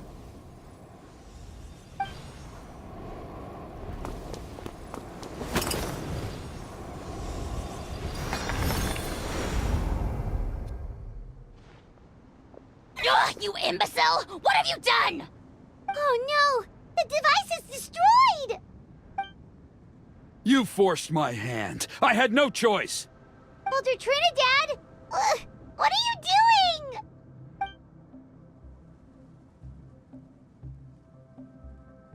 No! The Mountain King is waking up! He will cause even more casualties! Everyone, out! Now!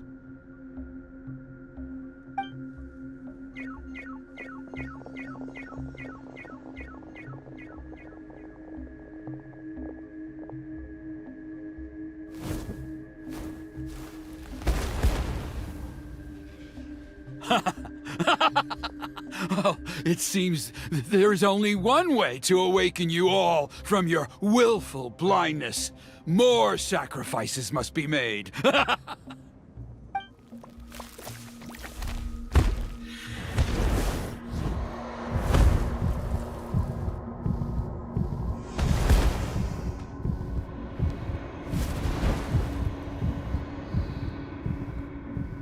Take me, O Mountain King! Take me as your next sacrifice!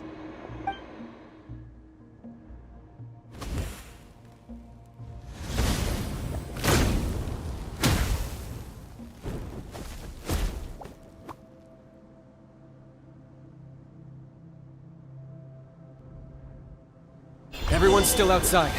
We have to keep the Mountain King here. Give me a hand. To oblivion! Fallen leaves, adorn my night! I got him cornered! Watch out for the fruits he's spitting out. You can use those against him. Yeah, that's it!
Busted. Illusion shattered. Bow before your king! Target acquired.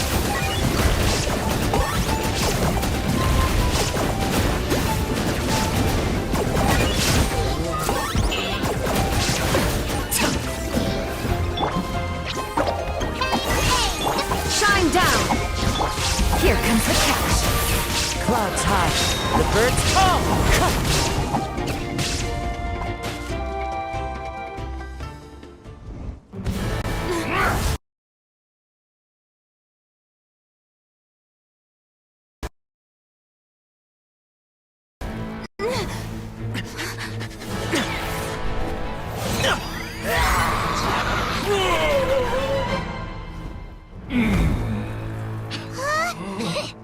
What do we do? We can't open the rift!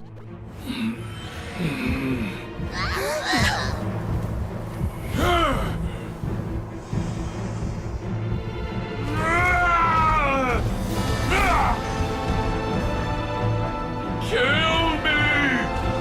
Put an end! Points at launch! Shame!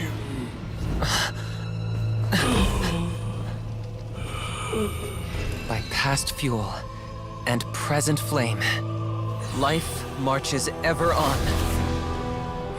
Oh, Burkina, I must atone.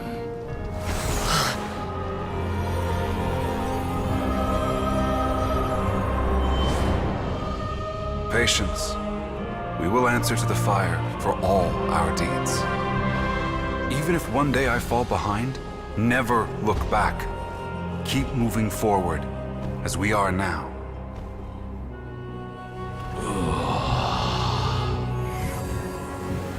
Live with your guilt and shame. This is the price to pay.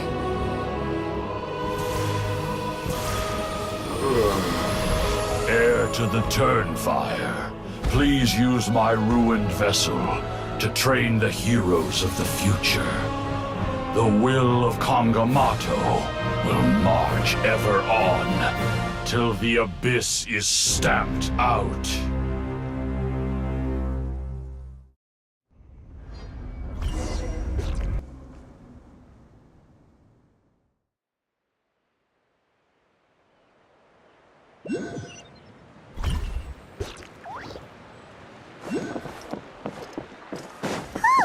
Pretty eventful day yesterday, huh?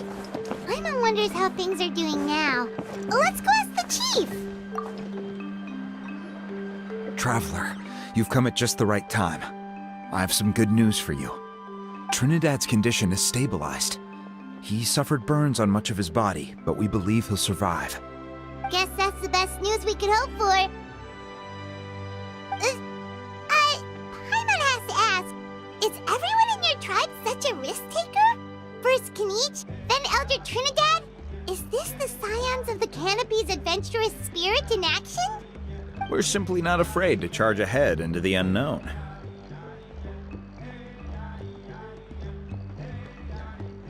He's fine. Don't worry. He's gone to check on the Mountain King. Something most mysterious has happened. After the incident yesterday, a transparent shell is formed around the Mountain King's body. We don't understand the mechanism behind it, but this shell appears to insulate him against the influence of abyssal power. It is somewhat akin to a scab, in that it stops the abyssal energy within him from bleeding out, while also preventing further abyssal energy from seeping in and infecting him. We've never seen anything like it. The tribe's most senior elders believe it was caused when he was burned by the sacred flame, similar to the way burned wood becomes charcoal. I think their theory makes sense. After all, we've never thrown the Mountain King directly into the sacred flame before. Wow. So it's made a barrier against abyssal energy? That's a good thing, right? It's practically a miracle from what we've seen of it so far. It means that the Mountain King's level of abyssal energy is now stable. No longer will we need to perform an annual cleansing ceremony. Wow, that's amazing! I know what you're thinking. The young people in the tribe are already speculating that yesterday's ceremony was a Turnfire night like none other in our history. Because you and Kinich, you summoned the very flame that appears in our ancient legends. A great transparent ball of fire. And that fire is what saved the Mountain King. Whoa! So that was the real Turnfire? I may be the chief of this tribe, but I've only ever known the Turnfire as a concept in our legends. I cannot answer that question. If anyone can answer it, I suspect it would be the bearer of the Malipo name. He is in the Mountain King's cave as we speak. Ah, so Kinich then. Why don't we go see how he's doing?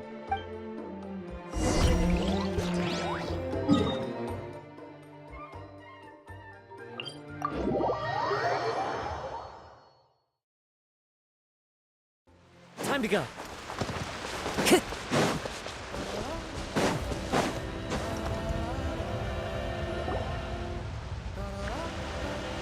Hey, Kinich!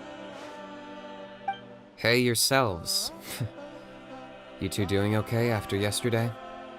We were gonna ask you the same question. You scared Paimon half to death when you rushed into the fire. Sorry, I couldn't just stand and watch the Mountain King get burned alive. So you thought you'd try and extinguish the sacred flame with Dendro? Or is that an attempt to make the almighty Dragon Lord Kahulahau die of laughter? The sacred flame only possesses a fraction of the Pyro Archon's power.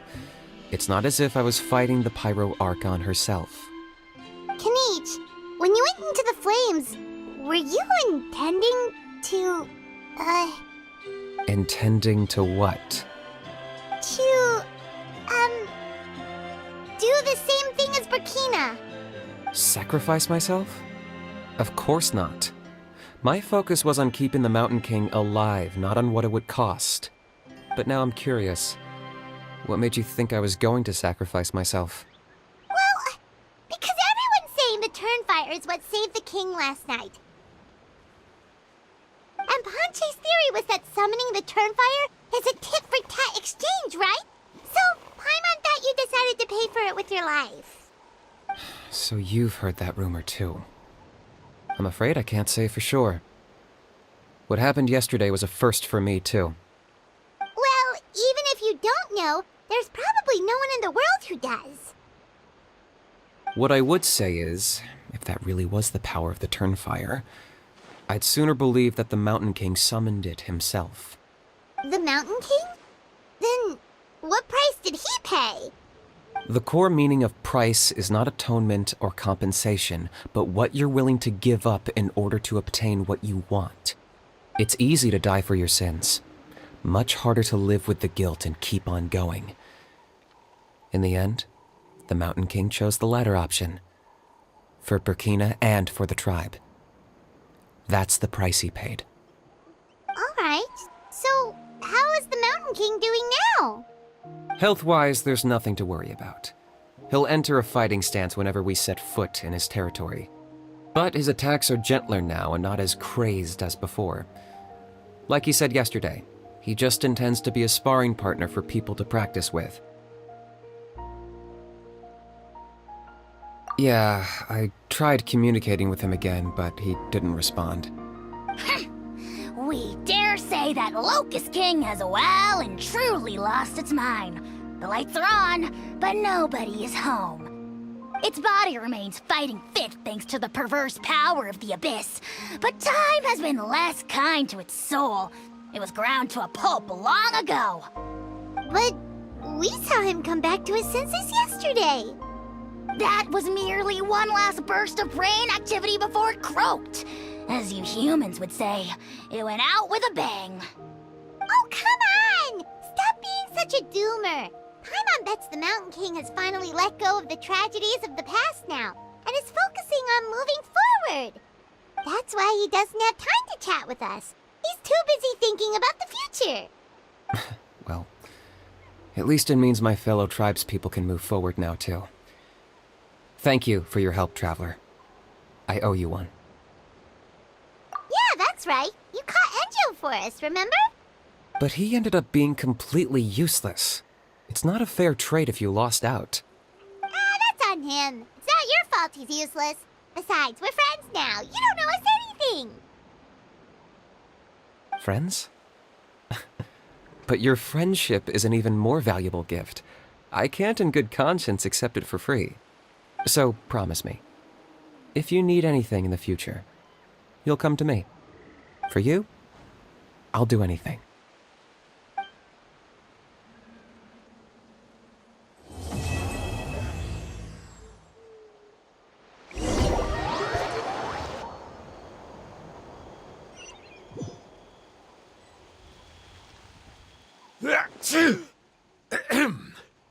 So, in the end, only poor little Hoonie got the sad ending? Yeah, everyone's happy except me. First Nana, then my dad. Why does everyone in my family have to suffer? Hoonie, it'll be okay. Your dad will get better soon. Toba, you're my friend, so I shouldn't say this to your face. But it was all the Mountain King's fault. Huh? Now hold your horses, kiddo. If you promise not to fight, Uncle Sanka will tell you a story. Okay, before you roll your eyes out of your skull, I promise you can trust me. I almost got my eyebrows burned off by the Turnfire after last time. That's why I came back, to make it up to you.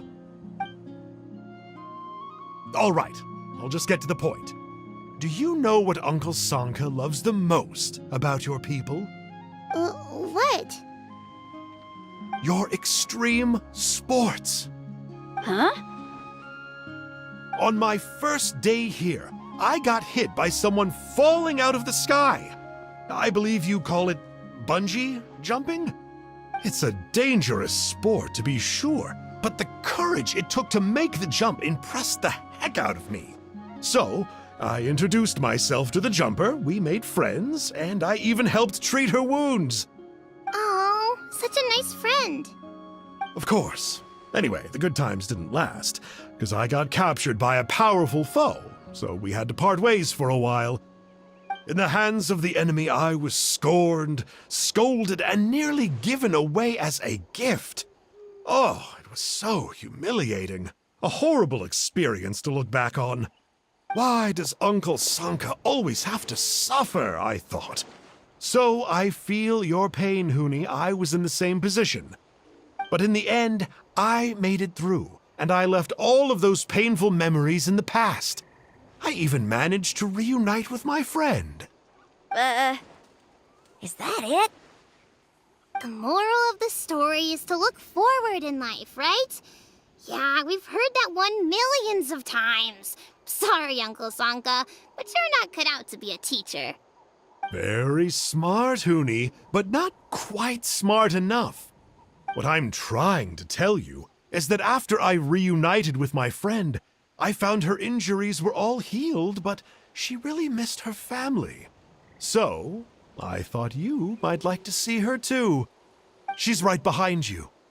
Turn around and see. Another trick about not turning back? I'm not falling for that one again. Huh?